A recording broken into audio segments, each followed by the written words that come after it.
Le phénomène n'est pas nouveau et si vous écoutez ce podcast, il y a de grandes chances pour que cette affirmation soit déjà parvenue jusqu'à vos oreilles sur un ton plus ou moins catastrophiste. Ça chauffe en ville. En ville, plus qu'à la campagne, les températures moyennes sont plus élevées de jour comme de nuit. Et cette tendance ne fait que s'accentuer avec la minéralisation croissante, le recul de la végétation et le changement climatique. Alors, va-t-on tous cuire au courbouillon ou y a-t-il une solution ? Quentin Serviac est avec nous ce soir pour vous parler des îlots de chaleur urbains et de ce que vous pourriez faire pour aider les chercheurs à mieux comprendre ces phénomènes. Nous sommes le mercredi 13 novembre 2024, vous écoutez l'épisode 519 de Podcast Science, bienvenue.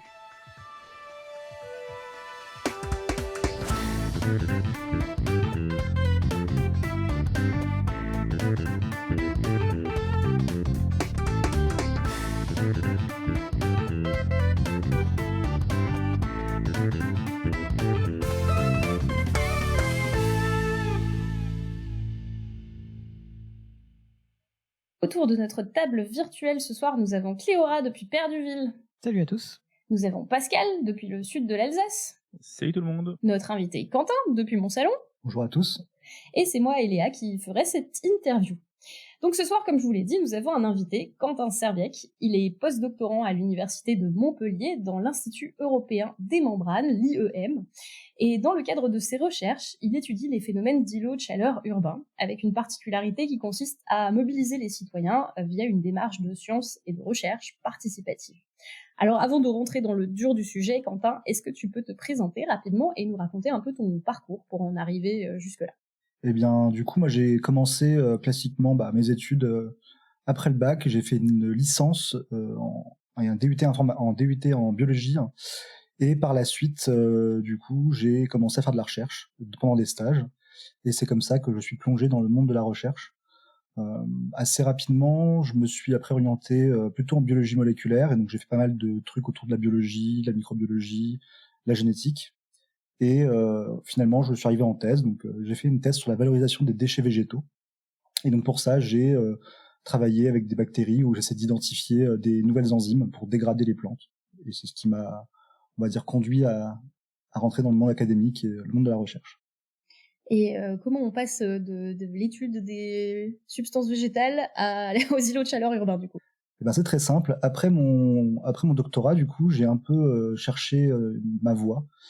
J'ai été un petit peu déçu du manque de liberté académique disponible dans les laboratoires.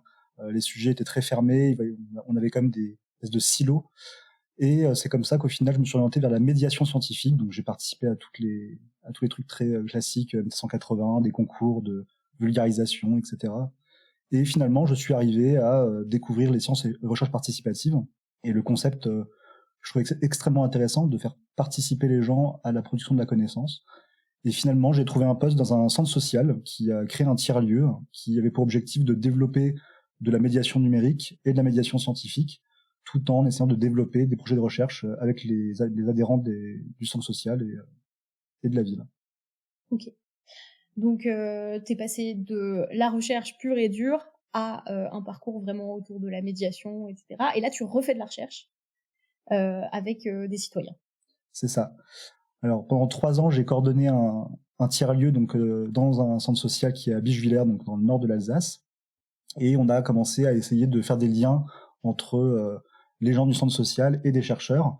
Un des premiers projets de recherche sur lesquels on a travaillé, c'était sur l'ergonomie numérique des sites, pour bien comprendre en fait qu'il y a des personnes qui sont en difficulté numérique, donc le niveau de littératie qui est faible, et pour pouvoir réussir à mieux comprendre comment les aider dans leur démarche quotidienne sur le site de la CAF, Amélie et Pôle emploi, on s'est donc mis en relation avec des chercheurs pour voir un petit peu pourquoi ces gens n'arrivaient pas à accéder à leurs droits au jour le jour. L'idée de base étant de se dire soit ils sont nuls, soit on n'arrive pas à les former correctement. Et il y a un chercheur qui nous a dit non mais attendez, il y a quand même d'autres solutions. Typiquement, les sites sont peut-être mal conçus ou sont pas conçus pour aider les gens à faire ces démarches. Et donc peut-être qu'il serait intéressant de mieux comprendre comment ces sites fonctionnent avec des personnes en difficulté. Et donc on a mobilisé des adhérents et des personnes qui venaient régulièrement demander notre aide pour accéder à leurs droits. Et rapidement, du coup, on a mis en place un protocole où tout simplement on avait un petit eye tracker qui est devant l'écran et devait faire des démarches. et on arrivait à voir un petit peu comment ils arrivaient ou pas à aller accéder à leurs droits sur les sites de la CAF Famille et Pôle emploi. Et au final, l'idée étant de mieux comprendre comment est-ce qu'ils y arrivent ou pas, et de peut-être proposer des suites et des modifications de ces sites pour faciliter leur accès à ces droits. Ok. Du coup, c'est au moment où tu travaillais dans ce centre socioculturel que tu as commencé à développer tous ces projets sur le numérique, etc. Est-ce que tu en as d'autres? On en reparlera peut-être en fin d'épisode, mais... Oui, on a quand même pas mal de projets maintenant en cours qui sont arrivés aujourd'hui. Après, par rapport à... En fait, le vrai gros cœur de ce qu'on a fait pendant 3 ans dans ce tiers-lieu, en fait, c'est de créer des relations avec des chercheurs et de gagner leur confiance pour qu'ils se sentent eux aussi autorisés à passer de recherche académique, on va dire, dans leur laboratoire, à sortir et à venir demander à des citoyens de participer. Ça a mis un peu de temps, mais au final, on a commencé à convaincre une poignée de chercheurs, et aujourd'hui, sur Strasbourg, on a une vraie communauté qui a envie de s'impliquer, et de plus en plus de chercheurs sont poussés par les institutions, mais aussi parce qu'ils voient que c'est important pour pouvoir aider la démocratie, pour pouvoir effectivement mieux se saisir des questions notamment environnementales, et tous ces enjeux qui sont importants dans le futur. Et je pense qu'aujourd'hui, ça a un vrai intérêt de faire participer les gens. On va y revenir du coup, mais ce phénomène d'étude des îlots de chaleur urbains, comment c'est arrivé sur la table? Est-ce que tu peux développer un peu le phénomène, le concept, et puis comment t'en es arrivé vraiment à ce sujet-là précisément? Alors à la base, du coup, on organisait des conférences, beaucoup dans ce tiers-lieu, avec des chercheurs, souvent des jeunes doctorants qui venaient présenter leurs projets, et un peu le contexte dans lequel ils évoluent. Et on a fait venir un chercheur de notre réseau qui s'appelle Monsieur Pelenk Roland, qui est un ancien du MIT. Donc il a bossé au CNRS, et il a créé une branche du CNRS au MIT il y a maintenant plus de 15 ans. Et en fait, quand il est venu nous parler, quand il est venu à Bischwiller pour nous parler un petit peu de son sujet du moment, c'était sur les îlots de chaleur. Et notamment, lui, ce qui l'intéressait, c'est de mieux comprendre comment ça fonctionnait, et de voir comment on arrivait à mieux les détecter, mieux anticiper ces îlots de chaleur dans le futur. Et donc assez rapidement, en fait, on lui a dit, bah tiens, nous on est en train d'essayer de faire des démarches de recherche participative en mobilisant le public, etc. Et il me dit, ah, c'est super intéressant, effectivement, pour le côté éducatif, le côté prise en main de la science comme un outil au service des habitants. Et donc on a réfléchi, on a dit, bah, qu'est-ce qu'on pourrait faire concrètement avec les gens pour que ça puisse aider tes recherches, contribuer à améliorer la connaissance sur les îlots de chaleur. Et assez rapidement, il nous a dit, bah, moi je fais un modèle mathématique de simulation qui permet de prédire ces îlots de chaleur, mais tout simplement, j'arrive pas à le vérifier sur des petites villes, parce que autant dans des grandes villes comme New York, Hong Kong, Boston, où il travaillait par exemple, il y a pas mal de stations météo un peu partout dans la ville, donc il arrivait à valider son modèle mathématique assez facilement. En revanche, bah, dans les petites villes, ou dans les villes, on va dire, un peu plus périphériques, on n'a pas ces données-là concrètes pour valider le modèle. Et donc, il a dit, tout simplement, si on construit des capteurs, on va les poser avec les gens, on discute du modèle mathématique, et on compare par rapport à la réalité pour voir si effectivement mon modèle peut être réplicable sur des plus petites villes. Ok. Alors, du coup, juste sur le phénomène, comment on définit ce que c'est qu'un îlot de chaleur urbain? C'est une zone dans laquelle il fait plus chaud qu'ailleurs. En faisant quelques recherches pour l'épisode, j'ai lu sur Internet que la première personne à avoir documenté factuellement le phénomène des îlots de chaleur urbains, c'était un pharmacien. Au 19e siècle, en 1818, il y a un certain Luke Howard qui, dans un ouvrage qui s'appelle The Climate of London, le climat de Londres, observe qu'il y a une différence de 0,19 degrés entre le centre de Londres et la campagne le jour, et 3,7 degrés la nuit. Donc est-ce qu'il y a une définition de qu'est-ce que c'est un îlot de chaleur urbain? Est-ce qu'il y a une température minimum pour définir qu'est-ce que c'est un îlot de chaleur? Alors ça tombe bien, parce qu'effectivement, le phénomène d'îlot de chaleur, ce qu'il faut bien comprendre, c'est la différence de température entre le centre d'une ville, enfin de la ville, avec la température rurale, donc en dehors de la ville. Et là, l'exemple donné est extrêmement parlant, c'est qu'effectivement, on arrive à mesurer une différence de 0,19 en journée et 3,7 la nuit. Ce qu'il faut bien comprendre, c'est que effectivement, en journée, le soleil tape sur l'environnement, et donc ça va effectivement créer l'énergie va être stockée par l'environnement, et en particulier dans les villes, vous le savez probablement, mais c'est principalement du béton, de l'asphalte et des matières qui vont effectivement beaucoup stocker, alors que dans la nature, les arbres, etc., ils vont tout de suite renvoyer, ou il y aura très très peu d'énergie qui va être stockée. Et donc c'est pour ça qu'effectivement, pendant la journée, on a des températures, enfin des différences de température qui sont extrêmement faibles entre la périphérie et le centre-ville. Par contre, effectivement, pendant la nuit, en fait, l'énergie stockée par les bâtiments, les rues, le trottoir, etc., vont relarguer leur énergie pendant la nuit. Et donc, c'est ce qui fait en fait ce phénomène d'îlot de chaleur. On se retrouve du coup avec des températures de 3,7. Mais un exemple plus concret, c'est que par exemple, pour mesurer un îlot de chaleur à Hong Kong, ils ont fait une expérience, ils ont mis un capteur au centre-ville, un capteur en périphérie à l'aéroport, et ils ont mesuré jusqu'à 10 degrés de différence entre les deux. Donc ça veut dire que globalement, pendant les nuits à Hong Kong, vous avez 10 degrés en plus dans le centre de la ville, donc ce qui va créer un inconfort thermique pour les gens à la sortie. Ok. Alors, en gros, pour définir un îlot de chaleur, est-ce qu'il y a une limite, je veux dire, géographique? Est-ce que c'est le centre-ville? Un îlot de chaleur urbain, on pourrait définir ça finalement comme un espèce de dôme microclimat où la chaleur est plus élevée que ailleurs, c'est ça? Oui, en fait, c'est un phénomène climatique local. Donc en fait, ça veut dire que chaque bâtiment a, entre guillemets, son propre microclimat à la sortie. Vu que ce microclimat va dépendre de l'environnement proche, donc les bâtiments, les arbres, la végétation, le trottoir. Donc, oui, il y a effectivement des microclimats un peu partout. Et en fait, le phénomène d'îlot de chaleur est amplifié aujourd'hui parce que on a une urbanisation extrêmement forte. Une grande majorité des gens migrent encore vers les villes, et donc on a des villes de plus en plus grandes et de plus en plus conséquentes en termes de masse de béton, etc. Donc forcément, qui dit plus de béton dit plus de stockage d'énergie, et donc forcément, vous vous retrouvez avec un microclimat beaucoup plus important dans les centres-villes qu'en périphérie à la sortie. Alors, tu parlais de Hong Kong, 10 degrés, ça me paraît énorme. J'allais te poser la question est-ce que le phénomène, il est particulièrement marqué dans certaines villes ou régions du monde plus que d'autres? Et du coup, c'est quoi les facteurs qui jouent là-dessus? Parce que vraiment, 10 degrés, ça me paraît hallucinant, en fait. Non, mais oui, effectivement, c'est assez important. En fait, le phénomène local va dépendre encore une fois de l'environnement. Et donc, ce qu'il faut bien comprendre, c'est que les ICU sont plus importants, enfin les îlots de chaleur urbains, donc les ICU sont plus importants dans les pays, on va dire, où le soleil est plus fort, parce que forcément, qui dit plus de soleil dans la journée dit plus de stockage d'énergie par ces bâtiments. Mais il n'y a pas forcément de différence significative entre différentes régions. C'est plutôt, en fait, ça va dépendre de l'énergie qui va être stockée, qui va être relarguée pendant la nuit. Donc la réponse est oui et non, ça dépend encore une fois de l'environnement, de la ville, de l'environnement de la saison aussi. C'est sûr qu'en été, forcément, plus de soleil dit plus d'énergie stockée, donc forcément plus d'énergie relarguée après dans la nuit pour remettre à l'équilibre la température au niveau local.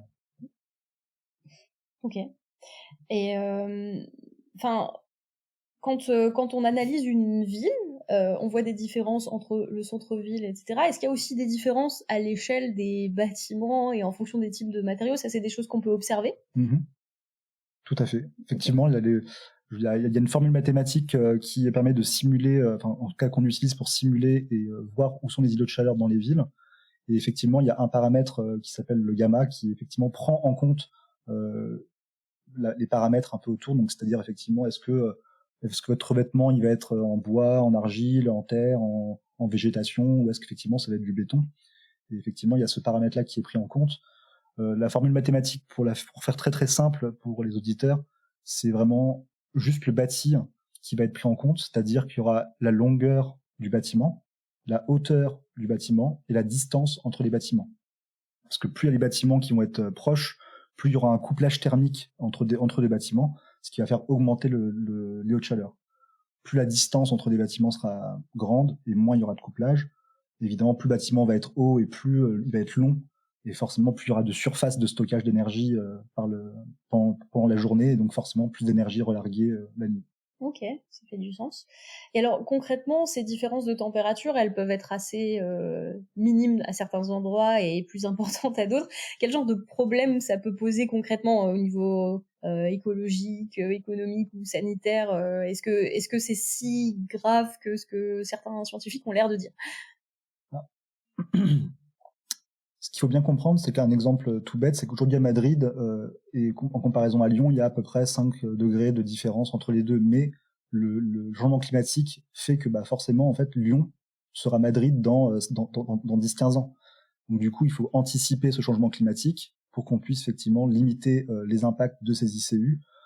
Un exemple de problématique que ça peut engendrer au niveau sanitaire, quand vous avez plus de 24-25 degrés dans votre chambre quand vous dormez, ça limite fortement votre sommeil, votre réparation. Donc forcément, plus de maladies cardiovasculaires, plus d'AVC et moins de repos. Donc forcément, un stress global dans votre organisme qui fait que vous aurez des problèmes de santé plus récurrents. Et puis pour les personnes qui sont fragiles, forcément, ça fait aussi beaucoup plus de problèmes de santé qui peuvent émerger. Et un autre point aussi qui peut être important, c'est que au niveau environnemental et économique, quand il fait chaud, plus de climatisation, donc plus d'énergie utilisée, et en plus la climatisation relargue une partie de l'énergie de l'intérieur vers l'extérieur, donc ça accentue le phénomène des îlots de chaleur dans la rue. Enfin bref, c'est un cercle non vertueux pour le coup. Oui, clairement. Mais du coup, c'est un réflexe immédiat. Il y a de plus en plus de gens, quand il y a des canicules, etc., le premier réflexe, c'est d'acheter une climatisation, alors que vraiment, ça fait chauffer la rue. Petite anecdote, mais dans ma jeunesse, j'ai habité au Moyen-Orient, dans des pays comme les Émirats, etc. C'est un désert, il fait chaud, et tout le monde a la clim partout. Et quand on va dans les rues, il y a des espèces de gros radiateurs de climatisation à l'extérieur qui soufflent de l'air chaud, en plus du chaud, c'est vraiment invivable. Et du coup, je comprends pas que la première solution qu'on recommande aux gens, ce soit d'acheter une clim. Enfin, pourquoi est-ce qu'il y a autant d'encouragement au fait d'installer des clims alors qu'on sait très bien que les îlots de chaleur, ça va poser un problème?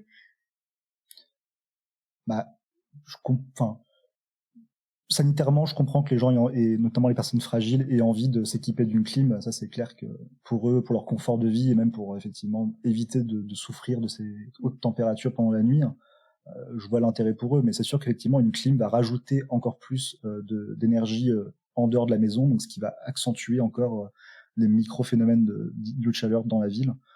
Donc il y a quand même d'autres solutions, heureusement. Donc ouais, la clim, c'est bien pour les cas d'urgence, mais c'est vrai que c'est pas forcément recommandé dans le cadre des îlots de chaleur. Il y a mieux à faire. Alors, je sais pas si tu connais si t'as beaucoup de données en tête là, mais par rapport à cette température mesurée par Luke Howard au 19e siècle, est-ce que les amplitudes de température sont très différentes là actuellement? Est-ce qu'elles ont augmenté par rapport à il y a 2 siècles? Encore une fois, comme c'est un micro-phénomène local, il faudrait que j'aille prendre un capteur de température pour aller au même endroit où il a été pour voir si c'est encore le cas ou si ça a évolué. Mais oui, 3,7 degrés, dans une ville comme Strasbourg par exemple, ça se retrouve assez facilement.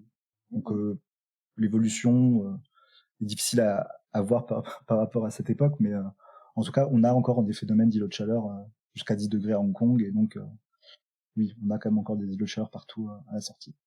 Alors du coup, c'est un problème qui concerne absolument tout le monde, et j'imagine que ça a un intérêt d'impliquer les gens dans le constat de ce phénomène aussi. Est-ce que tu peux nous expliquer comment t'en es arrivé à étudier cette question-là en particulier à travers une démarche de sciences participatives? Et peut-être pour commencer, est-ce que tu peux rappeler un peu pour les auditeurs en quoi ça consiste, les sciences participatives et les recherches participatives?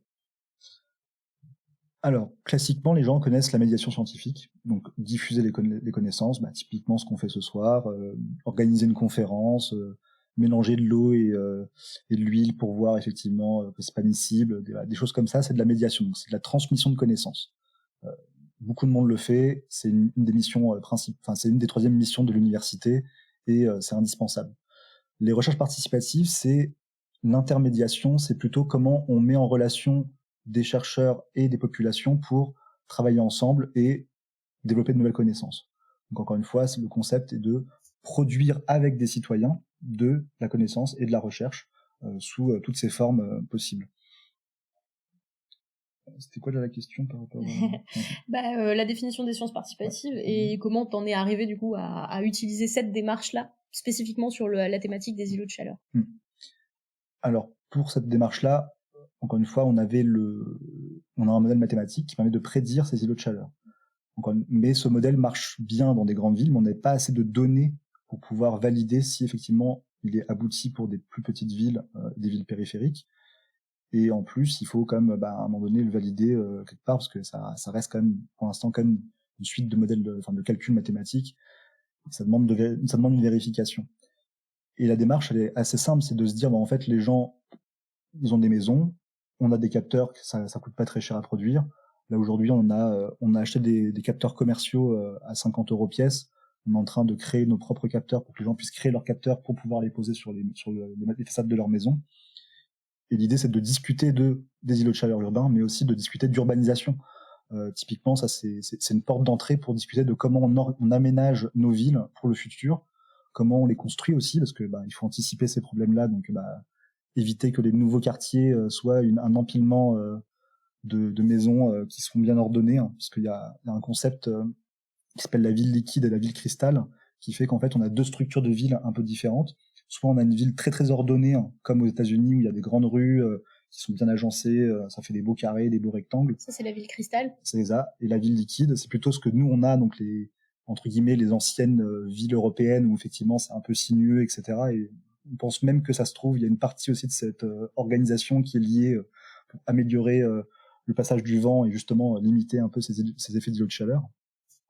Et donc le concept est de dire si on fait que des nouveaux quartiers avec que des carrés, des rectangles, on augmente les effets d'îlots de chaleur. Alors oui, ça fera peut-être plus joli pour l'urbaniste, mais à un moment donné, les gens qui vont y vivre dedans, ils auront peut-être plus de soucis aussi à se faire là-dessus. Donc comment on discute et on amène cette discussion avec les urbanistes, les élus locaux, les habitants, et de se dire si on refait un nouveau quartier, ça serait bien de prendre en compte maintenant ce phénomène-là et ne pas rester sur des entre guillemets les schémas classiques de l'urbanisme. Ça, c'est ce que tu viens de dire, le fait que la conception des villes européennes soit plus sinueuse, peut-être pour réduire des phénomènes d'îlots de chaleur. C'est quelque chose qui est documenté ou c'est une hypothèse Non, c'est une hypothèse. Là, on n'a pas encore vérifié si historiquement ça a du sens, mais il semblerait quand même que effectivement il y a des trottoirs qui sont des trottoirs et des petites ruelles notamment qui sont un petit peu arrondies, ce qui permet en fait justement une meilleure circulation du vent. Donc potentiellement peut-être qu'il y a des choses qui ont été faites à l'époque sans forcément avoir de données brutes, on va dire, pour valider le modèle, mais je pense qu'il y a des gens qui ont dû réfléchir à tiens, oui, on voit que le courant circule mieux quand on a effectivement des petites courbures dans la ville et pas que des beaux carrés, des beaux rectangles à la sortie. Si des historiens de l'urbanisme écoutent ce podcast, n'hésitez pas à nous envoyer vos infos sur la question. Mais c'est intéressant. Donc, en fait, ça fait un certain temps quand même qu'on sait que les villes cristal bien organisées, ça augmente les phénomènes d'îlots de chaleur.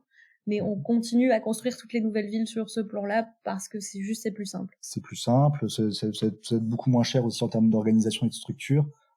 Là, aujourd'hui, il y a un géographe qui s'appelle Carlos Moreno qui développe beaucoup le concept de la ville en 15 minutes. Donc, il propose en fait que tous les besoins de l'être humain soient réunis à moins de 15 minutes des différentes habitations. Donc, il y a l'éducation, la santé, l'alimentation, la culture, et il y en a d'autres, mais je les ai plus en tête. Je crois qu'il y a au moins 5 ou 6 composantes qui permettent justement de décrire une ville en moins de 15 minutes. Et en fait, effectivement, si on veut faire des quartiers où il y a tout ça, il propose notamment de faire en sorte que les lieux soient mutualisés. Voilà, il y a une université, et puis à côté, on utilise comme lieu de culture en même temps. Et pareil, l'idée, c'est quand même de se dire, si on construit une ville très très ordonnée, on a peut-être tous un quartier pavillonnaire, donc forcément, il n'y a pas assez de hauteur pour pouvoir accueillir d'autres types d'activités. Donc, par contre, si on mélange du bâti un peu en hauteur, mais du bâti aussi très bas à la sortie, on a moins de couplage thermique, parce que je le rappelle, quand les bâtiments sont de même hauteur et ils sont à une distance très très courte, ça crée des couplages thermiques qui vont augmenter ces effets d'îlots de chaleur. Alors que contrairement, si on met une petite maison, une grande, etc., et du coup, on va limiter un peu ces couplages thermiques et donc moins d'effets d'îlots de chaleur à la sortie. Ok. Donc concrètement, l'objectif là de ce sujet de recherche sous format sciences participatives, c'est quoi la méthodologie? Qu'est-ce que vous proposez concrètement de faire aux habitants et aux citoyens qui participent? Alors pour commencer, on s'est dit qu'on allait commencer avec des scolaires, tout simplement parce qu'ils ont le temps. Ça, c'est quand même pratique. Et puis, ça permet aussi d'amener de la science concrètement dans les lycées et dans les collèges. Généralement, ils n'ont pas beaucoup de matériel et ça manque un peu de pratique des fois dans certains lycées. Et donc on s'est dit, tiens, on va proposer aux profs de physique-chimie de se lancer avec nous. Et donc on a eu plusieurs enseignants, notamment à Bischwiller où j'étais précédemment, qui ont tout de suite sont tout de suite pris en main le sujet. Donc ils nous ont confié deux classes. Et donc on a fait une première expérience l'année dernière. Et aujourd'hui on a essaimé un peu dans d'autres lycées. Et le concept est assez simple, hein, c'est j'ouvre Google Maps avec des gens ou des jeunes. Je leur dis bah voilà, très bien, voici la carte des îlots de chaleur théoriques qu'on a trouvées. Où est-ce que ça vous semble intéressant d'aller poser des capteurs? Donc là, ils vont en général proposer une hypothèse. Donc on leur fait formuler une hypothèse. Typiquement, les trucs qu'on a assez régulièrement, c'est bah tiens, on va aller vérifier que la hauteur d'un bâtiment est importante et à quel point elle est importante. On va aller vérifier qu'un espace plus végétalisé qu'un autre dans un même contexte va amener moins d'îlots de chaleur. Et donc en fait, une fois qu'ils ont fait leurs hypothèses, ils vont aller poser des points sur une carte en ligne en disant bah, on va comparer ces points-là avec ces points-là pour vérifier si effectivement c'est vrai ou pas. Donc ça c'est la première étape. Une fois qu'ils ont fait ça, on va du coup aller poser des capteurs. Donc d'abord évidemment la partie la plus on va dire la plus critique et la plus difficile pour eux et pour nous, hein, c'est d'aller toquer aux portes des gens pour leur demander l'autorisation. Donc c'est pour ça qu'en général ils posent au moins 15-20 points parce que le temps qu'on aille toquer aux portes et de vérifier que les gens nous autorisent, c'est toujours assez folklorique d'aller demander à des jeunes d'aller expliquer à des habitants bah tiens bonjour madame, bonjour monsieur, alors voilà, on est des jeunes lycéens, on a un projet étudiant, on aimerait poser des capteurs chez vous. Les gens au début sont non, je veux pas faire pas de trous chez nous, etc. Non, mais il y a pas besoin de faire des trous finalement, il faut juste poser que de la pâte à fixe un capteur. Donc bref, c'est assez folklorique, mais du coup soit les gens sont en mode bah j'ai pas le temps et j'ai pas envie, mais il y a plein de gens qui sont ah mais oui effectivement moi j'ai chaud en été chez moi, donc du coup bah je veux bien les résultats, si vous avez quand vous aurez fini je veux bien récupérer les résultats. Et au final ils posent leur petite capteur sur la façade, donc un peu de pâte à fixe sur un petit capteur qui fait aller entre 5 et 10 cm maximum. Ils la posent, on laisse une petite semaine, ils viennent la récupérer. Ensuite ils font l'extraction des données, donc c'est des données brutes, donc typiquement, vous avez un tableau avec les données, une donnée toutes les 10 minutes de température. Donc, ils extraient, ils récupèrent, ils identifient la période de la nuit où c'est le plus froid, et ils font la comparaison avec leur capteur témoin. Donc, ils ont un capteur témoin en général qui est en périphérie de la ville, dans un lieu où, effectivement où on considère qu'il n'y a pas trop d'habitation autour, donc la périphérie. Et ensuite, ils comparent avec les capteurs qu'ils ont posés au centre-ville pour déterminer est-ce qu'il y a un îlot de chaleur ou pas. Ok. Mais du coup, quel type de données vous avez en plus du capteur? Est-ce que vous documentez, par exemple, le matériau de construction de la maison, la hauteur de la maison? Enfin, qu'est-ce que vous avez à apporter en face comme élément physique, quoi, de la structure des bâtiments et tout? Effectivement, on documente beaucoup. Donc, on prend des photos. Donc déjà, ils essaient de prendre l'environnement à la période où on l'a prise. Donc c'est-à-dire qu'ils font une photo à 180 degrés près du mur pour prendre effectivement l'environnement du mur. Ils prennent des photos effectivement du capteur et aussi de la taille du bâtiment pour qu'on puisse effectivement savoir quelle est à peu près la hauteur. On va après récupérer les données sur Google Maps ou autre pour récupérer la taille des bâtiments, la longueur, etc. Ils vont aussi après faire un petit rapport où ils vont décrire l'environnement, dire bah tiens, on voit que le mur est plutôt c'est plutôt du béton, c'est plutôt tel type de surface. Alors on n'a pas les données, on n'a pas été faire de prélèvements sur les façades des gens, donc j'ai pas de données très concrètes sur cette partie-là, mais en tout cas, on essaie de prendre un maximum d'informations avec les jeunes pour pouvoir justement prédocumenter et voir en fonction des résultats qu'on aura, c'est d'interpréter au mieux ces données, de dire bah tiens, on voit bien qu'il y a un effet d'îlot de chaleur ou pas par rapport à la prédiction, on est proche ou si on est loin, pourquoi est-ce que on est loin. Comme le modèle mathématique ne prend pas en compte la végétation par exemple, un des premiers trucs qu'on regarde c'est effectivement est-ce qu'il y a des arbres pas loin, des petits arbustes, est-ce qu'il y a un peu d'herbe près de la maison, parce que ça joue beaucoup. Et donc du coup, grâce aux photos et grâce à leur documentation, on arrive à se dire ah bah tiens, on est vachement éloigné de ce qu'on avait prévu, donc ça peut peut-être être lié à ça, et ça peut expliquer qu'on est un peu en dessus. Alors, j'imagine que les gens chez qui vous toquez pour poser les capteurs, quand vous posez des capteurs, ça va, etc. Mais si vous leur demandez plus, genre faire des photos de leur maison, gratter la surface de leur mur pour voir ce que c'est et tout de suite c'est plus invasif pour les gens. Est-ce qu'il y a des gens qui se prêtent quand même au jeu et qui vous donnent des informations concrètes sur leur maison, type ah oui, moi j'ai construit avec des agglos, des briques, tout ça, c'est du ciment. Enfin, est-ce qu'il y a des citoyens qui se prennent au jeu et qui finalement se sont retrouvés à participer et à contribuer au projet? Alors oui, ce qui est vraiment intéressant, c'est que quand on fait cette démarche avec des petits groupes de jeunes où on va se balader en ville et toquer aux portes, bonjour madame, bonjour monsieur, on veut poser un capteur chez vous. Encore une fois, on a deux types de réponses, soit j'ai pas le temps, ça m'intéresse pas, voilà, ils nous prennent des fois pour des colporteurs et ils nous racontent leurs problèmes de personnes qui viennent toquer à leur porte tous les jours, donc des fois c'est un peu compliqué. Mais par contre, il y en a plein au contraire qui nous disent mais oui, ça m'intéresse vachement. Alors nous, on a isolé que cette partie de la maison, donc si vous voulez prendre, je vous conseille de le mettre là. Alors là ici, c'est mon garage, ici c'est ma chambre, c'est ma buanderie. Donc ils essaient de nous décrire un peu de l'extérieur comment est leur maison et de nous dire tiens, moi je vous conseille de le mettre plutôt sur cette façade-là parce que là il fait vraiment très très chaud, là beaucoup moins. Donc il y a vraiment des fois des échanges très intéressants entre les jeunes et puis les habitants. Donc justement ils essaient de nous orienter où est-ce qu'ils podraient poser le capteur. Et surtout, ce qu'on fait, c'est on les invite. Il y a des restitutions collectives à la fin de la dizaine de séances qu'on fait avec les jeunes.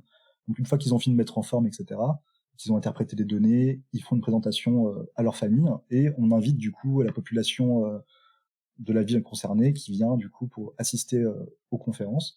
Et à la fin de ces conférences, on propose aux habitants de nous appeler et on organise des barbecues et des pique-niques où on se rend chez eux et après on discute des îlots de chaleur et après on leur laisse des capteurs et la semaine d'après ils récupèrent les données et ils font comme les jeunes mais en 2-3 séances en plus court quoi, en plus condensé. Et là, actuellement, comment vous déterminez aussi les périodes? Parce que j'imagine que la saison joue beaucoup, surtout chez nous, où on a un climat tempéré. Est-ce qu'il y a des différences entre l'été et l'hiver? Ou est-ce qu'on retrouve ce phénomène d'îlot de chaleur vraiment à toutes les saisons et c'est un truc constant, quoi? Alors, oui et non. Alors, évidemment, en été, on a une concentration plus importante d'énergie qui va être stockée dans les bâtiments, donc on se retrouve avec des îlots de chaleur probablement un peu plus élevés. On n'a pas encore eu le temps de comparer différentes périodes, mais en hiver, vous avez quand même une température plus importante dans les centres-villes qu'à l'extérieur. Donc nous, on le fait au fil de l'eau en fonction aussi des séances qu'on fait avec les jeunes ou avec les habitants. On s'interdit pas de poser des capteurs en hiver. Là, typiquement, ce matin, j'ai été poser des capteurs dans la ville de Bischheim, au nord de Strasbourg. Donc là, la semaine dernière, on avait demandé aux gens, et là, cette semaine, on pose des capteurs. Et la semaine d'avant, j'étais à Karlsruhe avec des jeunes d'un lycée européen. On a aussi fait le tour d'un quartier où ça s'appelle la Waldstadt, et c'est un quartier où ils ont construit en fait dans une forêt. Donc typiquement, vous avez plein d'arbres partout, et ils ont construit des petits pavillons et des petits quartiers en laissant un maximum d'arbres partout. Et donc l'idée aussi, c'est de comparer, est-ce que des quartiers très très végétalisés, un quartier forêt, est-ce qu'effectivement on a moins d'îlots de chaleur que dans un centre-ville beaucoup moins végétalisé. Et les premiers résultats semblent quand même indiquer que oui. Ouais, alors c'est une question de Yves dans le chat. Est-ce que la mise en œuvre de zones végétalisées en ville pourrait permettre de réduire les îlots de chaleur? Est-ce que vous avez déjà des données concrètes pour savoir un peu où sont les îlots et quels sont les facteurs qui les atténuent dans les villes, justement? Très bonne question. Tout le monde pense que effectivement végétaliser permet de diminuer les îlots de chaleur. C'est en partie vrai et c'est en partie faux. C'est en partie vrai parce qu'effectivement, votre arbre ou votre végétation va protéger les rayons du soleil de votre façade, par exemple, s'il y a un arbre à côté. Ou pareil, quand vous avez pas un trottoir, mais une bande de terre ou une bande d'herbe, effectivement, il n'y aura pas de stockage d'énergie à cet endroit-là. Donc effectivement, ça va diminuer les îlots de chaleur. Par contre, on est en train de se poser une question parce qu'il y a plusieurs papiers qui sont sortis récemment qui semblent indiquer qu'en fait, potentiellement, si vous avez une couverture végétale plus importante de type une forêt, par exemple, l'énergie qui passe va avoir du mal après à ressortir. Donc, ce qui fait que ça va créer encore une fois une petite bulle d'énergie et d'énergie qui va être concentrée à ce niveau-là. Et donc, potentiellement, ça pourrait renforcer en fait les îlots de chaleur quand il y a trop d'arbres en fait et qu'il y a une couverture végétale trop dense. Et là, ça c'est une des prochaines expériences qu'on va faire avec des habitants. On va aller poser des capteurs dans un quartier où il y a effectivement 5-6 arbres qui vont faire une espèce de petite couche végétale. Juste à côté, pas de végétal, pour qu'on puisse voir effectivement l'impact de cette végétation sur les îlots de chaleur, mais potentiellement, ça pourrait avoir un impact négatif euh, là-dessus.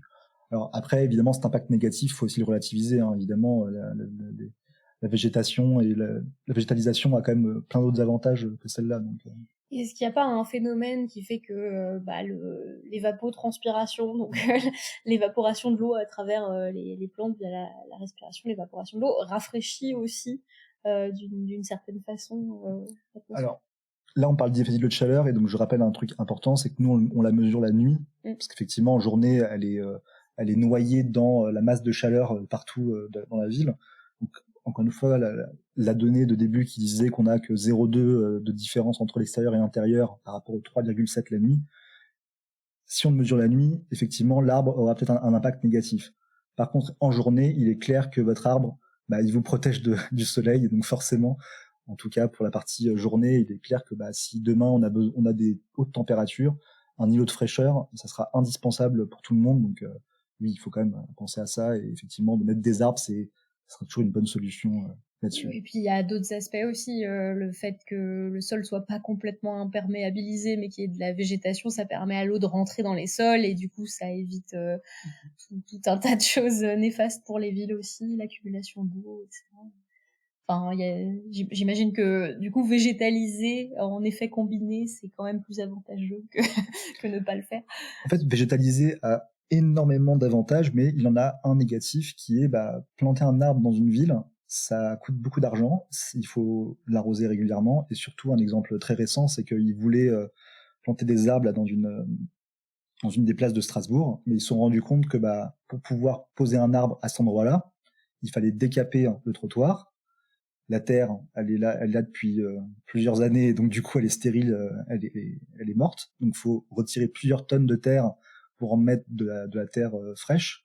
Donc, déjà il y a quand même un gros boulot là-dessus. Et puis ils se sont rendus compte qu'il y avait un parking sous la place, donc du coup faire des espèces de tunnels pour pouvoir permettre aux racines de pousser, etc. Enfin, disons que niveau organisation dans les villes, mettre des arbres partout, ça va être compliqué. Donc il y a des avantages, mais il y a aussi quand même des inconvénients très très forts. Donc c'est vrai qu'il y a quand même d'autres solutions qui peuvent être aussi à privilégier à la sortie pour pouvoir limiter ces effets d'îlot de chaleur. Pareil, je sais pas si c'est un truc que tu as en tête, mais là, tu as fait plusieurs mesures autour de Strasbourg, donc à Bischwiller et autres. Globalement, quelles sont les différences de température que tu vois dans les îlots de chaleur On n'est pas niveau Hong Kong, j'imagine. Non, on n'est pas à niveau de Hong Kong, mais le dernier résultat que j'ai sorti là, dans la ville de Karlsruhe, c'est que effectivement dans la Waldstadt, on est à 0,5, 0,6 degrés de différence. Et par contre, effectivement, il y avait un des profs qui habitait en plein centre-ville de Karlsruhe et qui me disait, moi en été, j'étais vraiment très très chaud chez moi. C'est dans un petit lotissement. Et du coup, il a posé un capteur chez lui, en parallèle des élèves, et on s'est rendu compte qu'effectivement, c'était la valeur la plus élevée. On est à plus de 3,7 degrés. Donc on se retrouve un peu avec la valeur que tu as dit tout à l'heure à Londres. Ok. Et autour de Strasbourg, en moyenne, ce que vous avez trouvé par rapport à d'autres villes, par exemple, est-ce qu'on peut comparer les performances îlots de chaleur entre villes J'ai pas encore traité les données de Strasbourg, enfin de Bischheim, donc comme on a posé, on pose les capteurs cette semaine avec les jeunes, donc j'ai pas encore récupéré les données. Mais en tout cas, ce qui est certain, c'est qu'effectivement, on va forcément trouver des valeurs plus importantes dans la ville de Bischheim et de Strasbourg que dans une petite ville périphérique de l'Alsace comme Bischwiller. Ok. Donc projet en cours, et ça va durer combien de temps ce projet ? Alors, le financement est lié à un ANR SAPS, donc Sciences avec et pour la société, donc c'est un ANR hors des ANR classiques. Donc on en a un peu parlé dans l'épisode précédent avec les financements de la recherche, mais l'ANR c'est l'Agence nationale de la recherche, et du coup c'est un organisme qui finance des programmes de recherche avec des taux de succès qui sont parfois très faibles. Là encore, on en parlait la semaine dernière. Et oui, donc forcément, donc ce financement, il était de 1 an, je crois. Donc là, moi, mon contrat de postdoc s'arrête en septembre 2025. Mais après, encore une fois, on a d'autres sources de financement qu'on va aller démarcher pour pouvoir continuer, en tout cas, ce projet avec notamment les scolaires, parce qu'on sent bien quand même que ça transforme les enseignants, ça transforme les élèves. Un exemple tout bête, une fois qu'on a fini les conférences avec les parents, on essaie d'emmener une partie des jeunes à participer à des colloques scientifiques au niveau national. Donc il y a quelques semaines, on a été à Lille un colloque sur la durabilité, hein, où 3 jeunes que j'avais pris ont présenté leur projet devant un parterre d'une communauté scientifique. Et demain, là, je prends le train pour aller à Paris et à Jussieu, un colloque qui est sur l'interdisciplinarité, hein, et sur la ville durable. Et pareil, on a 3 jeunes qui ont été préparés pour pouvoir parler devant un amphi de chercheurs. C'est des élèves de quel niveau là actuellement que tu as? Alors là, c'est des premières S, spé, physique, chimie. Alors l'année dernière, on les avait pris entre guillemets un peu de force, dans le sens où effectivement ça faisait partie du tronc commun de physique, chimie, et donc ils ont participé de manière pas forcément, voilà, ils étaient obligés de le faire dans le cadre scolaire. Et cette année, justement, avec ces 2 enseignantes, on a demandé à faire un projet en parallèle. Et donc en fait là, on a 30 jeunes qui sont vraiment venus de leur plein gré en mode, on s'inscrit à cette option de recherche et sciences participatives. Et pareil pour la ville de Karlsruhe, c'est aussi une option que les élèves choisissent. Et donc ils viennent de leur plein gré pour le coup. Alors que ça, que des fois, c'est dans un cadre scolaire, donc ils n'ont pas trop le choix. Mais après, l'idée aussi, c'est de proposer des stages pour qu'ils puissent venir de leur plein gré aussi dans ce type de démarche. Et on a pour moi, le meilleur retour qu'on a eu, hein, c'est j'ai croisé la principale en sortant il y a quelques semaines, et elle me disait vous vous rendez pas compte la bulle d'oxygène que vous donnez au corps enseignant, ils en parlent beaucoup entre eux et ça les sort de leur quotidien.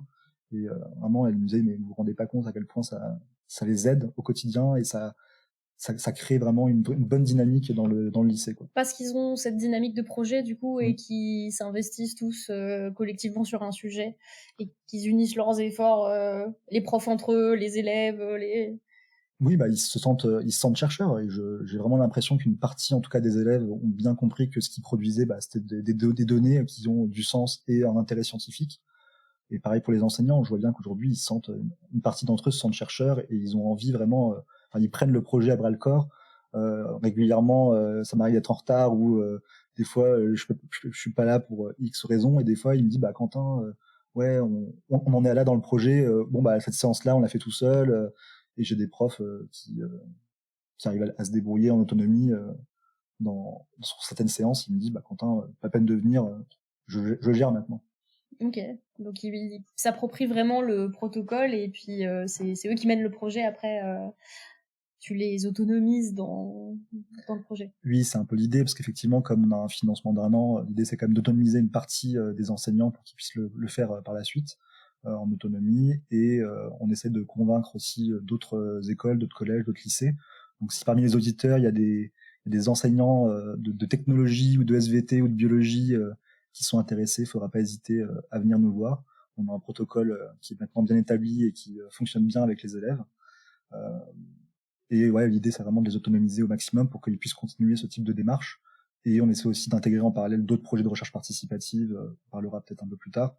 Donc, de vraiment créer des successions de projets de recherche pour que les jeunes pratiquent de la recherche dans leur lycée au quotidien, quoi.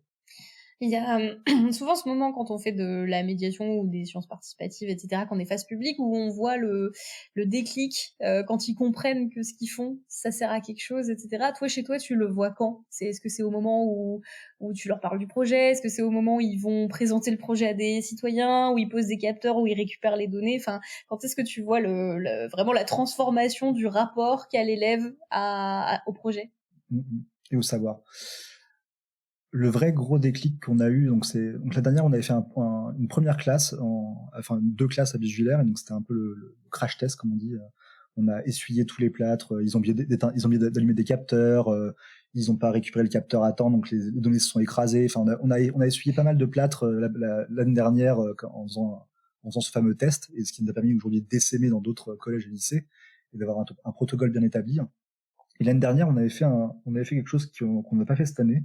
C'est qu'en fait, on avait commencé par faire plusieurs séances où on leur balançait du contenu théorique et scientifique. Typiquement, c'est quoi le changement climatique, c'est quoi la physique urbaine, c'est quoi l'urbanisation, etc. Enfin, on avait été un peu dur à l'époque, je trouve. Et en fait, ces 4 séances de contenu théorique, on les a pas refait à la fin, et en fait ils avaient essayé de poser des hypothèses à partir de ces contenus théoriques, etc. Et le résultat était assez faible dans les hypothèses proposées. Et du coup, par contre, ce qui a vraiment été le bon déclic pour moi, et qui a ce qui mesure la prise en main du sujet et du projet par les jeunes, en fait, c'est l'interprétation des données. Quand ils traitent les données, donc c'est eux qui font les graphiques, c'est eux qui choisissent les périodes de récupération des données pendant la nuit, c'est là qu'on voit que c'est le plus faible, donc du coup, c'est là qu'on prend les données, etc. Et en fait, la première année, quand ils ont interprété les données, ils ont trouvé des choses que même moi et mon directeur de recherche, donc monsieur Roland Pellenc, on n'avait pas imaginé. L'exemple est tout bête, mais les données expérimentales qu'ils avaient récoltées étaient surestimées par rapport au modèle mathématique. Donc il y avait sur la dizaine de capteurs qu'on avait posés et qui avaient marché, on avait 4-5 où c'était bien aligné avec le modèle, on était genre parfait, c'était très bien. Et il y en avait 4-5 où vraiment c'était à chaque fois la valeur expérimentale était surestimée. Enfin surestimée, elle était plus haute que le modèle mathématique. Oui. Et en fait, typiquement ils ont dit pourquoi il y a une différence? Ils ont dit en fait c'est très simple, peut-être que le bâtiment il a juste sorti de l'énergie pendant la nuit, ce qui a touché les capteurs. Et ça on n'a même pas imaginé avec Roland, on était en mode là le modèle est pas bon, va falloir qu'on rebosse dessus, catastrophe, etc. Et en fait, il y avait plusieurs jeunes qui nous ont dit, en fait, l'hypothèse qui pourrait être formulée pour expliquer ça, c'est que une partie de l'énergie du bâtiment, parce qu'on était en hiver, on était en mois de février quand on a posé les capteurs, en fait, les bâtiments, enfin, la maison était chauffée, et donc une partie de l'énergie est sortie de la maison et a touché le capteur, ce qui fait qu'on a une valeur plus élevée. Et ça, vraiment, on était, avec Roland, on était en mode, mais évidemment, c'est évident, bien sûr, mais oui, c'est évident, cher confrère. Mais c'est eux qui y ont pensé, et vous étiez déjà prêt à recalculer tout votre modèle, quoi. On était en train de réfléchir, à se dire, alors comment ça se fait qu'on est loin sur ces différents points, qu'est-ce qui peut l'expliquer, on a un peu galéré, et il y a 2-3 jeunes là qui m'ont sorti ça. Et du coup, vous êtes allé vérifier sur place ou pas s'il y avait un pont thermique dans le mur à la position du capteur ou... Non, on n'a pas encore eu le temps d'aller vérifier ça, mais effectivement maintenant on le prend en compte vraiment. C'est un peu aujourd'hui notre hypothèse principale pour expliquer ces différences de température et le fait que ce soit toujours supérieur par rapport au modèle. C'est qu'effectivement il y a une partie des maisons qui sont mal isolées et donc du coup qui font sortir de l'énergie massivement pendant la nuit pour expliquer ça.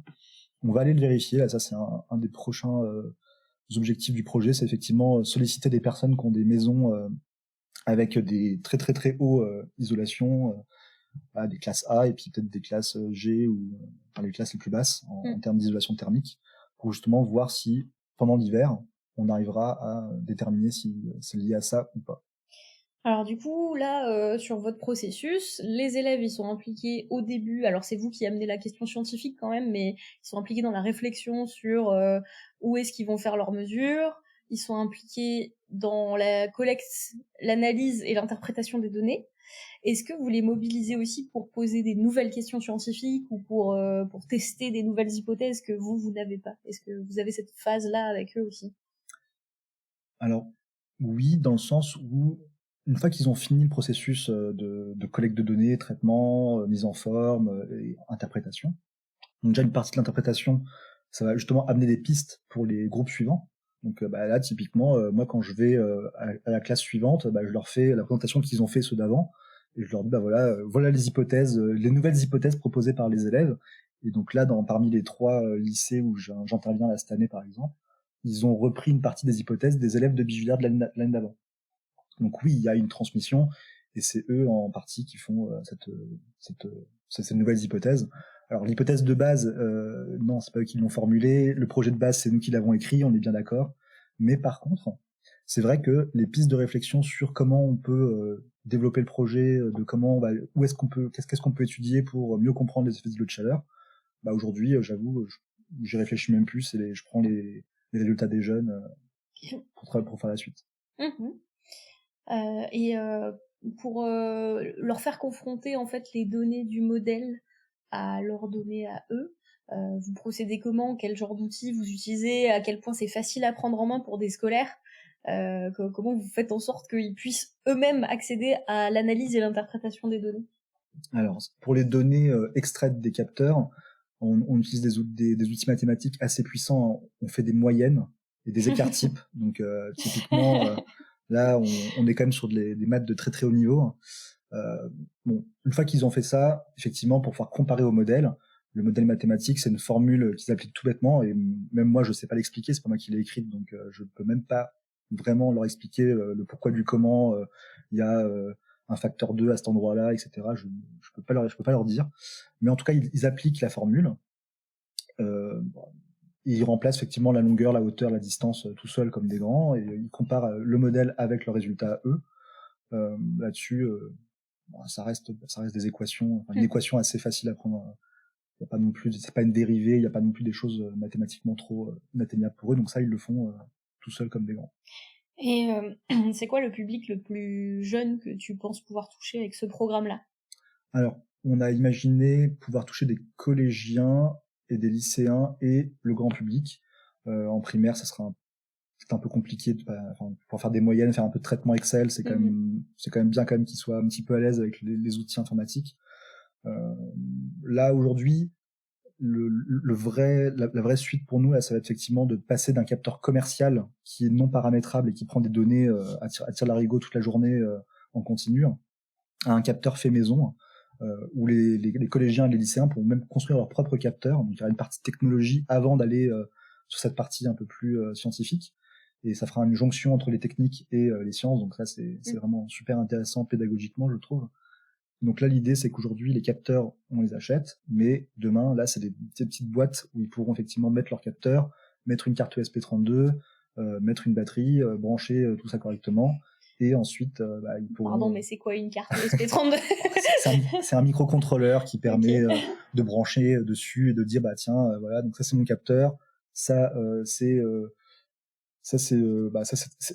on est tel jour à telle heure, je stocke je m'allume et je prends une donnée à telle heure et je me rallume que dans X temps. Et donc, ça permettra aussi de paramétrer, de prendre que des données pendant la nuit, dans la période qui nous intéresse, et pas de collecter des données toute la journée, parce que là, aujourd'hui, notre système commercial, il prend une mesure toutes les 10 minutes, par exemple, et il fait ça toute la journée. Donc, ça fait des très très beaux graphiques pour les jeunes, c'est très très bien. Par contre, effectivement, au niveau économique et écologique, ça prend de la donnée pour rien, ça utilise de l'énergie pour rien. Alors que là, on pourrait effectivement paramétrer que sur une période de temps qui nous intéresse nous, en fait. Du coup, s'ils fabriquent chacun leur capteur à leur façon, tu vas peut-être avoir un problème de reproductibilité dans les données aussi, non? Non, parce qu'en fait, le capteur en tant que tel, on va pas le fabriquer, oui. On va l'acheter, donc du coup, c'est un capteur unique pour tout tout le monde. C'est un standard qu'on utilise. Celui qu'on utilise, d'ailleurs, il a une précision actuellement de 0,1 degré, donc on est assez content de cette précision-là. Et en fait, non, après, ils vont le construire, ils ont un protocole à suivre, mais il y aura pas trop je pense qu'il y aura pas trop d'écart là-dessus à la sortie. Ok.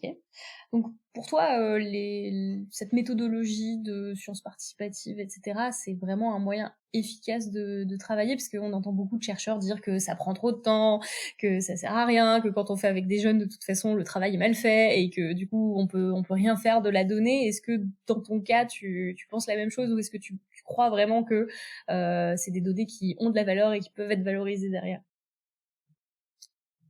Alors, on va pas se mentir, oui, ça prend plus de temps. On est d'accord.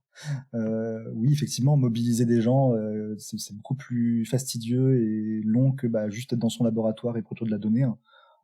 Mais à un moment donné, l'impact à la sortie est beaucoup plus faible, et je suis pas sûr que j'aurai aussi autant de succès à étoquer à toutes les portes une par une.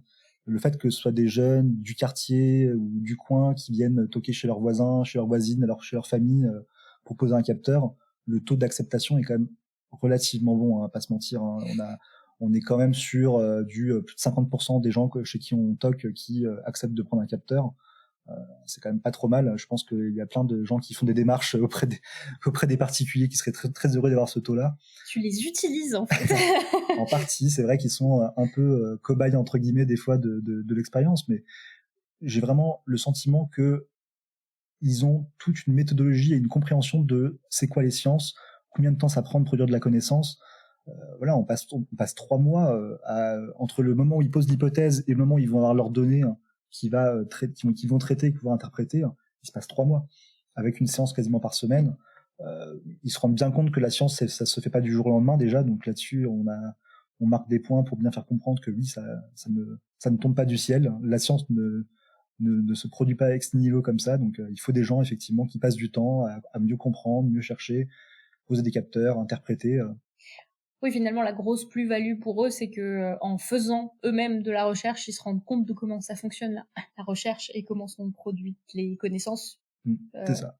Et en plus, ce qu'on peut rajouter, c'est qu'à la fin, on essaie de mobiliser soit les politiques, on invite le maire du coin, le député, on invite aussi des urbanistes pour venir discuter avec eux, des chercheurs, et ce qui permet aussi après d'avoir des échanges et des dialogues entre des personnes qui ne se croiseraient pas naturellement. Et typiquement, là, on a des familles qui viennent à chaque fois aux restitutions, on a des habitants de la ville qui sont intéressés par le sujet, qui viennent aussi participer. Et donc là, on profite de ces interventions où pendant 45 minutes, les jeunes vont présenter le projet, les résultats du projet à la ville et aux gens. Et une fois qu'on a fait ça, on essaie d'organiser des petites tables rondes, des petits débats mouvants avec les gens pour justement discuter de comment on anticipe les changements climatiques et comment on pourrait mieux anticiper ces problématiques d'îlots de chaleur. Et mieux aménager nos villes, et mieux prendre des décisions utiles. Alors il y a une question dans le chat, tu as très rapidement répondu, mais on peut peut-être y revenir. Les capteurs sont-ils placés de façon à ne pas être influencés par la température des bâtiments ? Non, au contraire, c'est ça qui nous intéresse. C'est le bâti qui fait de l'îlot de chaleur, donc du coup on pose nos capteurs sur effectivement les façades des maisons. Dans l'idéal, ça serait plus simple, enfin ça serait plus précis et plus juste de le placer à une certaine distance du mur, parce qu'effectivement le mur va avoir un impact. Mais comme on les pose tous sur un mur, ça atténue un petit peu cet effet-là.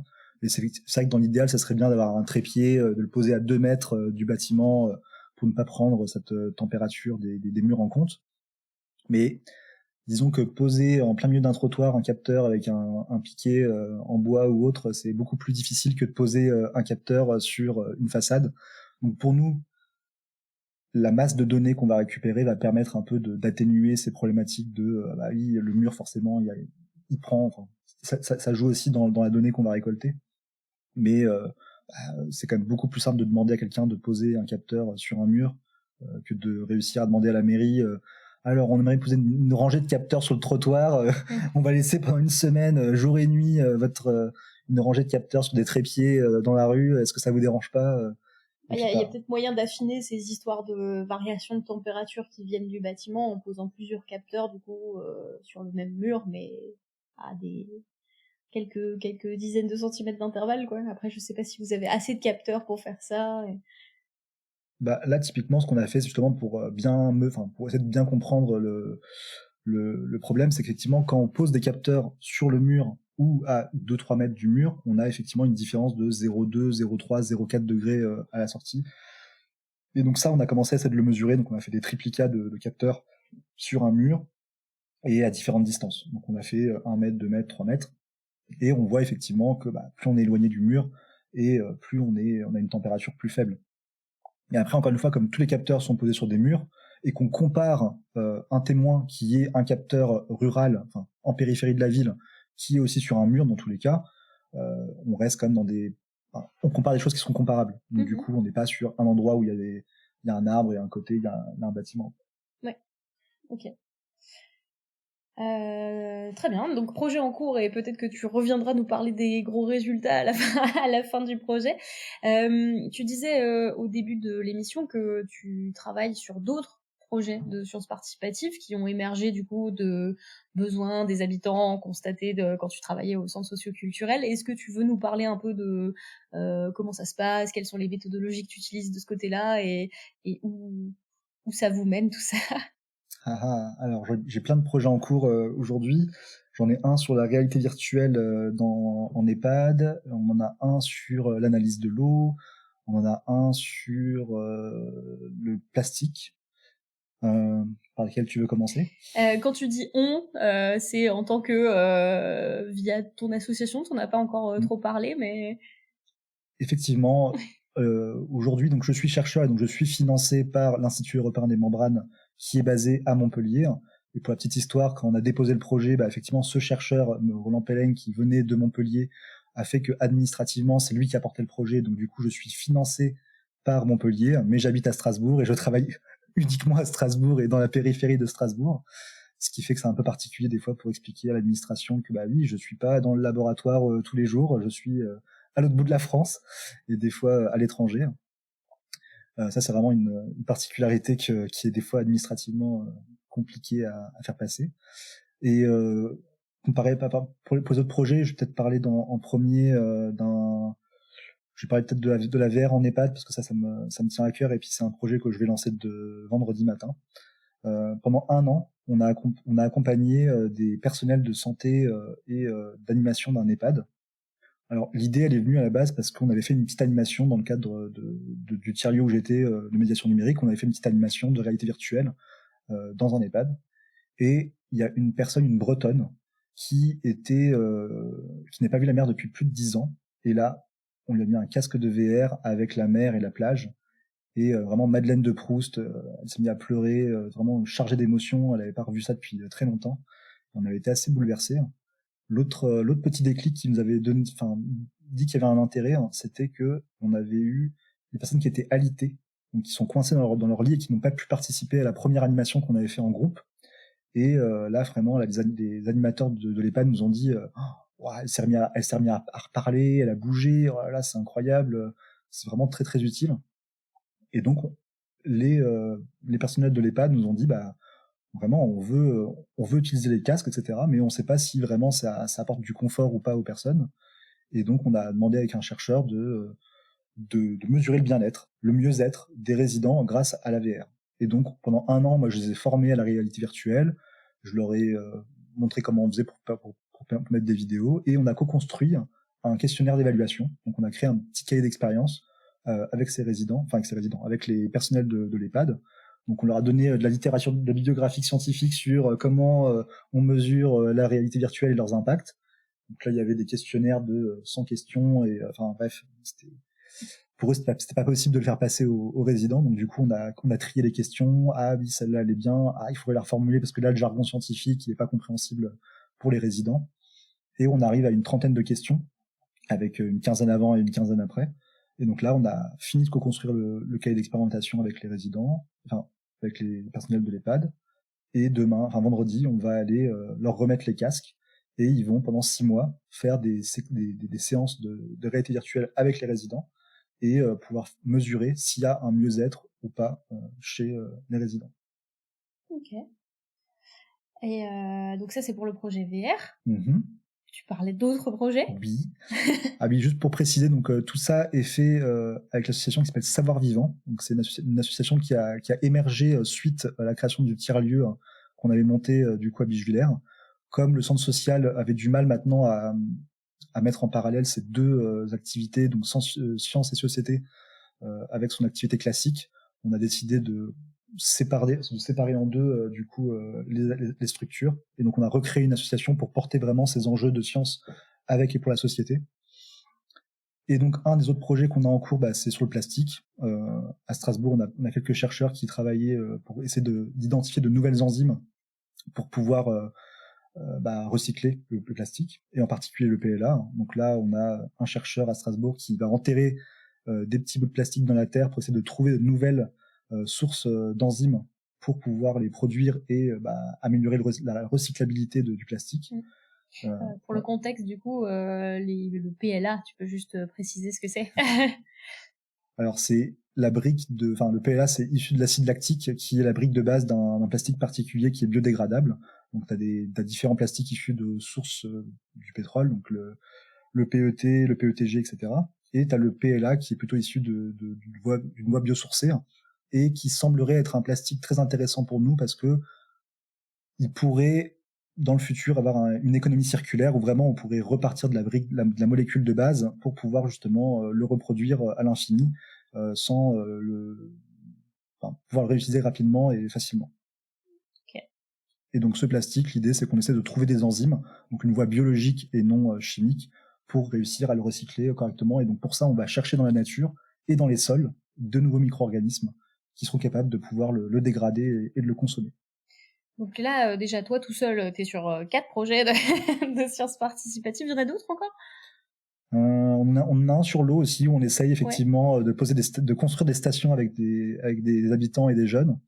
Donc pareil, un peu comme avec le projet sur les îlots de chaleur, on a un prototype de station d'analyse de l'eau qui va mesurer la température, le pH, la turbidité, etc. Et donc l'idée c'est que les gens construisent leur propre station, le mettre en réseau avec d'autres stations et permettre de collecter de la donnée en temps réel des cours d'eau autour d'eux pour justement fédérer un peu tout ça et avoir un suivi en temps réel, parce qu'aujourd'hui l'agence de l'eau fait des prélèvements ponctuels et annuels, mais on n'a pas de données sur du long terme qui permettraient de mieux comprendre l'écosystème autour de nous et l'évolution de la qualité de l'eau autour de nous.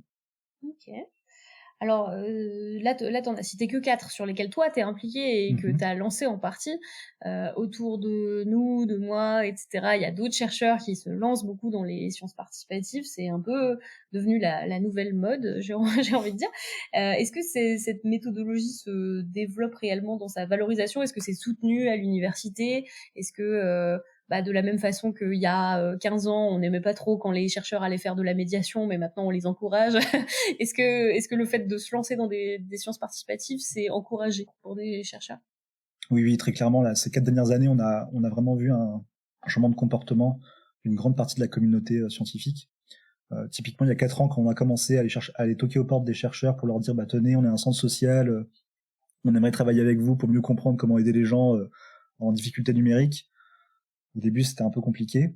Là, je vois aujourd'hui un vrai changement et un vrai intérêt de la part de la communauté scientifique. J'ai l'impression que le CNRS, l'INRAE commence à pousser un peu aussi et à leur dire oui, valorisons les connaissances des citoyens.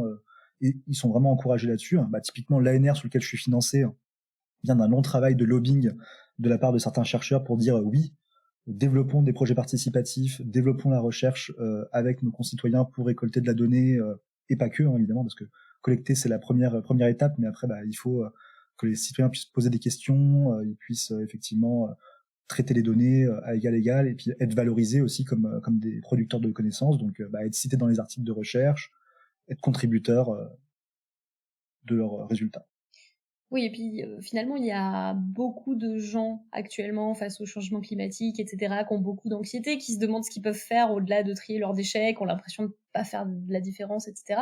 Le fait de s'impliquer dans des projets comme ça, qui ont un lien direct avec l'environnement, finalement, c'est quelque chose de simple, qui prend certes un peu de temps, mais finalement pas tant que ça par rapport à d'autres initiatives, mais sur lequel on peut se rendre utile concrètement et faire avancer la science soi-même. Donc c'est bénéfique aussi pour les citoyens et leur sensation de participer à trouver la solution qu'il faudra pour demain, quoi. Non, mais c'est sûr que face à l'éco-anxiété qui grandit dans une part croissante chez les jeunes et même dans la population globale, être acteur de la compréhension de ce qui se passe pour justement mieux maîtriser ses émotions et de pouvoir se sentir contributeur aussi on va essayer de mieux comprendre ce phénomène pour essayer de mieux le caractériser et mieux l'anticiper.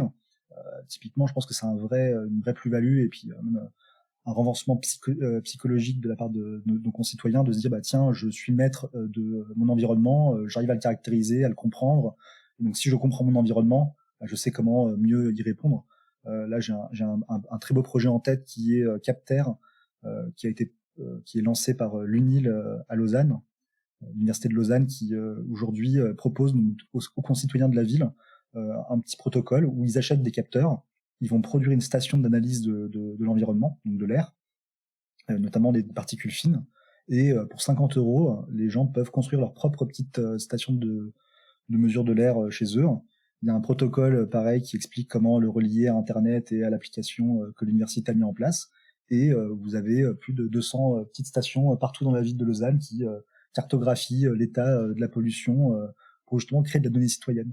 Et là, on voit que les gens aussi ont un vrai intérêt à pouvoir anticiper, à mieux comprendre ce qui se passe autour d'eux et de aussi de lancer aussi des alertes en cas de données un peu problématiques. Et je me dis aussi, souvent, il y a des discussions ou des débats sur le fait que finalement, les mesures, elles sont pas toujours faites par des gens qui sont très indépendants ou qui ont des partis pris. Est-ce que le fait de créer de la donnée citoyenne, du coup, qui est pas partisane de quoi que ce soit ou d'aucune théorie, qui est plus objective, entre guillemets, ça rassure pas aussi les gens sur la véracité des données? C'est vrai que ça, c'est un débat qui court encore aujourd'hui sur les sciences et recherches participatives. On se dit, oh là là, oui, mais les données produites sont de piètre qualité, le protocole a été plus ou moins bien respecté, etc. Et c'est en partie vrai, on va pas se mentir. Des fois, effectivement, il faut prendre ces données avec beaucoup de pincettes. Mais en même temps, la quantité de données que nos concitoyens peuvent produire par rapport à un chercheur tout seul qui va aller poser un capteur de température ou un capteur de pollution de l'air à tel endroit, vraiment la puissance des sciences participatives réside dans la massification de la science. Aujourd'hui, on a 12 000 chercheurs au CNRS. Si demain, il y a 70 millions de chercheurs en France, je pense qu'en termes de quantité de données qu'on peut produire pour justement mieux comprendre ce qui se passe autour de nous, très clairement, même si les données seront un peu moins bonnes, oui, alors on est à 0,1 degré de plus ou 0,1 degré de moins, etc. Oui, peut-être, mais on n'en a absolument rien à faire si la quantité de données permet justement de mieux comprendre les phénomènes. Ok. Donc augmenter le nombre de mesures, c'est tout aussi bien que augmenter la précision des instruments. Mais vaut plus de données un peu moins précises que moins de données ultra précises. C'est ça que tu es en train de dire. Je dis pas ça. Je vais le formuler autrement pour clarifier. Alors effectivement, quand on veut faire en science, on essaie de mesurer des petits trucs extrêmement précisément pour pouvoir valider des choses. Mais à un moment donné, si on veut aussi, plein de données permettent aussi de contrebalancer un peu ça. Donc du coup, il faut les deux. Il faut effectivement qu'on continue en laboratoire d'avoir une précision extrêmement rigoureuse pour effectivement caractériser des phénomènes qui sont des fois microscopiques et qu'on peut pas mesurer comme ça avec des outils du quotidien. Mais en revanche, je pense sincèrement que la massification des données collectées par nos concitoyens pourra aussi apporter de nouvelles contributions. Là, j'ai en tête un beau projet aussi qui a émergé en Angleterre et en Irlande qui s'appelle French Watch Water. Fresh Watch Water. Fresh Water Watch ou ouais, c'est ça, Fresh Water Watch. Exactement. Et donc là, le concept est extrêmement simple. Ils envoient des kits aux gens. Ils vont faire leurs petits prélèvements et ils vont effectivement faire des tests de phosphate, nitrate avec des petites bandelettes et du pH. Et en fait, ils ont reçu tellement de données que même l'agence de l'environnement d'Irlande a dit, en fait, on a trouvé des sources de pollution qu'on n'avait même pas imaginées dans l'eau, parce qu'effectivement, on n'a pas le temps, l'énergie pour envoyer des gens de notre agence partout contrôler tous les cours d'eau un par un et à différents endroits. Et ils ont trouvé des zones effectivement où il y avait des petites pollutions et ils ont été vérifiés après par la suite. Ils ont dit oui, on avait fait un prélèvement 300 mètres plus haut ou 1 kilomètre plus bas et tout allait bien. On l'avait pas vu celle-là et c'est vrai que oui, quand on massifie, forcément on voit des choses qui sont forcément invisibles. Si imaginons on fait 10 prélèvements d'eau dans un cours d'eau avec l'agence de l'eau qui aura des techniques beaucoup plus précises à la sortie. Si on massifie et qu'on a des données un peu moins qualitatives, mais partout sur le cours d'eau, peut-être qu'on trouvera aussi des choses que les gens n'ont pas forcément vues avec leurs 10 prélèvements dans des zones où ils n'ont pas été faire des prélèvements, tout simplement. Tout à fait. Du coup, là, actuellement, t'es chercheur, t'es médiateur, t'es animateur, etc. T'es aussi un couteau suisse un peu sur plein de projets. C'est hyper intéressant. Et cette passion-là pour la médiation et pour... Est-ce que tu l'as toujours eu? Est-ce que depuis le début de tes études et de ta recherche, tu sentais que t'allais t'orienter vers quelque chose qui était plus orienté vers le public, ou est-ce que c'est venu sur le tard et que finalement t'as réalisé plus tard que c'était utile aussi d'être en contact avec les citoyens sur les questions que tu étudiais? Je vais projeter un peu mon expérience personnelle, mais j'ai jamais été un très grand fan de l'apprentissage par la théorie. J'ai été très très médiocre à l'école et au lycée. Enfin, j'avais la moyenne quasiment tout le long de mon cursus. Et vraiment, je me suis révélé en stage, dans un laboratoire, en manipulant, en bidouillant des choses, en touchant, voilà, en faisant. Voilà. J'ai appris en faisant. Et vraiment, je pense qu'il y a une partie aussi des jeunes qui peuvent se révéler en faisant des choses. Et pour moi, c'est vraiment ça qui est la force des recherches participatives, c'est qu'on met au travail les gens et autant la théorie, oui, c'est important. Et en général, maintenant, la théorie, on l'a fait à la fin, justement pour mieux traiter les données avec eux et essayer de les interpréter de manière plus qualitative. Mais je pense que la première étape, ça va être de bidouiller, de toucher des choses pour pouvoir justement mieux comprendre ce qui se passe, quoi. Ok. Est-ce que dans l'équipe ou dans le chat, il y aurait par hasard des questions? Car nous approchons de la fin de l'émission. Pas vraiment de questions. Dans le chat, il y a eu pas mal de témoignages comme quoi, oui, je reviens de la campagne, etc. Et quand j'arrive en ville, il fait toujours plus chaud et tout comme ça. Il y a pas mal de choses comme ça. Pas trop de questions, non. Ok. Est-ce que vous en avez? Non plus. Moi, ça m'a remis en question mes préjugés, comme quoi. Je croyais que les villes européennes étaient tout le temps plus chaudes que les villes américaines, par exemple. Ça m'a cassé mon préjugé, par exemple. Oui, donc en moyenne, les villes européennes sont un peu plus fraîches que les villes américaines, du coup. Okay. Oui, évidemment, forcément, vu que, encore une fois, tout va dépendre de la densité de ces villes. Si effectivement vous prenez Boston avec Bichevillers, oui, forcément Boston sera plus sujet aux îlots de chaleur. Mais par contre, si on prend des villes équivalentes, les villes qui sont effectivement cristal seront plus sujets aux îlots de chaleur que les villes liquides. Est-ce que Quentin, tu as un dernier mot, quelque chose que tu voudrais que les gens qui écoutent cet épisode retiennent? N'hésitez pas à contribuer à de la recherche. Il existe des plateformes aujourd'hui en ligne qui proposent plein de projets où vous pouvez contribuer, dans notamment Viginature, un des plus connus. Mais voilà, il y a vraiment plein de projets aujourd'hui autour de nous et autour de vous. Donc n'hésitez pas à aller solliciter des chercheurs pour leur proposer des sujets et des idées de projets. L'université nous appartient. La connaissance nous appartient et donc il ne faut pas hésiter à aller toquer à une université. Je pense que c'est aujourd'hui un réflexe qu'on doit donner à nos concitoyens. Vraiment, il faut que les gens se disent que voilà, on paye des impôts pour faire de la recherche. Cette recherche leur appartient et donc il faut qu'ils prennent ce réflexe de demander à des chercheurs j'ai tel problème, j'observe telle chose, comment on pourrait valider, invalider, contribuer, etc. Donc je pense qu'aujourd'hui c'est presque indispensable. Dans les périodes qui courent, les sciences sont des fois remises un petit peu en question ou notre démocratie vacille un petit peu. Et je pense qu'aujourd'hui, s'appuyer sur des faits scientifiques mesurables permettra d'éviter d'avoir des discours des fois un peu généralistes comme on peut l'entendre à la télé ou à la radio. Et aujourd'hui, voilà, une donnée faite par un citoyen aura une très très haute valeur pour lui et pour la science. Très bien. Merci beaucoup. Alors, je crois que tu es venu avec une petite citation pour clôturer l'émission. Tout à fait. Alors, j'ai repris une citation de Lincoln qui dit que la démocratie, c'est le gouvernement du peuple, par le peuple et pour le peuple. Et moi, je propose la mienne qui est les recherches participatives, c'est la connaissance du peuple, par le peuple et pour le peuple. Eh bien, on arrive à la fin de ce 519e épisode. Alors, on n'a pas eu la réponse de si on allait tous cuire ou pas. En tout cas, si vous contribuez à la recherche en mesurant les îlots de chaleur autour de chez vous, vous aiderez à comprendre ce phénomène pour le futur et vous aiderez les chercheurs peut-être à concevoir des villes qui chauffent moins. C'est ce qu'on a appris aujourd'hui.